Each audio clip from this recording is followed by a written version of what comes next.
Good morning mga ka-super. Tara, bangon na tayo. Marami pa tayong gagawin mga ka-super. Magtatalis pa tayo. Napasarap ata yung tulog ko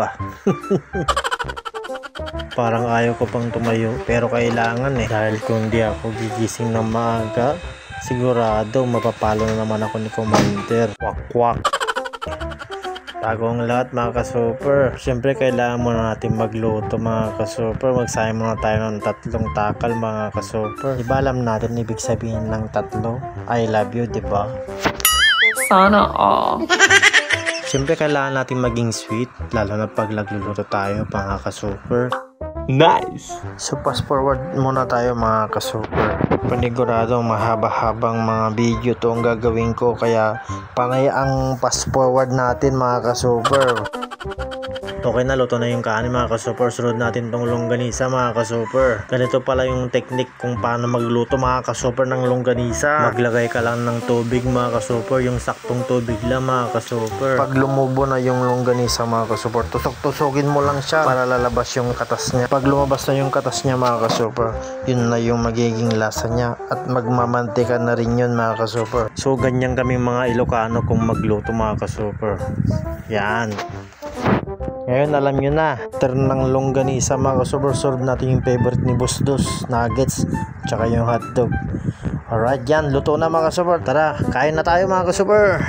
Tara, simulan na natin mga ka-super para makarami tayo. Ang una ko munang gagawin mga ka-super is tatanggalin ko yung mga nakadikit dyan. Ang tawag pala dyan mga ka-super is wallpaper adhesive decor. Tignan nyo kung wala yung wall adhesive decor mga ka-super, ang pangit tignan, diba?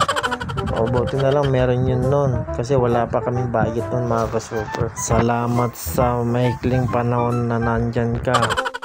Proceed tayo mga ka-super. Bubutasan natin yung lagayan ng faucet para sa bowl mga ka-super, para sa flush nya. At nang nabutas ko na sa loob mga ka-super, sinunod ko naman yung sa likod.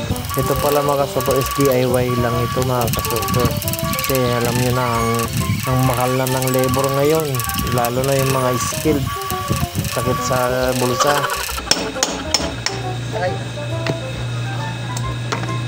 Napukpok ko pa yung kamay ko. Masakit talaga yan mga ka-super, pero kailangan kasama lahat yan sa trabaho. At nabutasan ko rin sa wakas. Nakagigil ka. Pansinin nyo mga ka-super, sa likod ng tiles may arrow po siya. Dapat naka one direction lang siya pag naglagay kayo. Nilatag ko pala yung 4 para makita ko pa yung mismong design niya mga ka-super. Kailangan ko na rin baguhin tong drainage mga ka-super, kasi yan pinapasok ng kanyang palaka. Huliin ko sana at kakainin, kaso di ko alam kung saan siya galing Baka mamaya doon sa septic tank galing. Excuse me lang po sa mga veterans po dyan na naggagawa po ng mga talis mga ka-super. Pasensya na po kung mali-mali po yung mga ginagawa ko mga ka-super. Sinubukan ko lang kasi mag-DIY para at least makatipid din naman mga ka-super, diba? Nice! Napakaseryoso naman tong pogi na to. Shout out pala sa asawa ko, wala ka nang hanapin pang ganito pogi na may alam pa, diba? Kaya po pala Supermarket po yung pangalan ko dito sa Facebook, kasi nga po siya po yung nagpangalan sa akin ng Supermarket.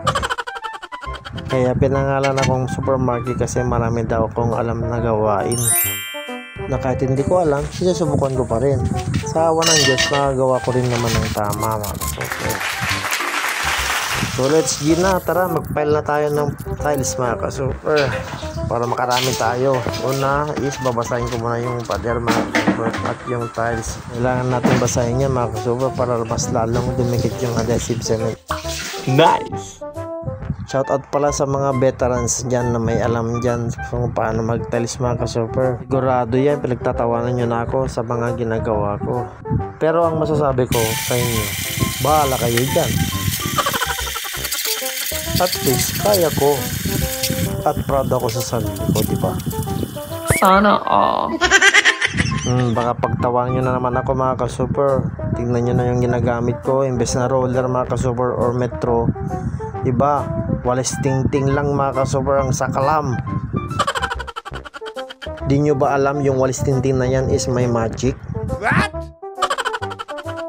Nakita ko kasi si Witch na lumilipad sa taas. Sabi ko pasakay. Ayaw niya. Kaya ang ginawa niya, hinagisa niya ako ng walis tingting.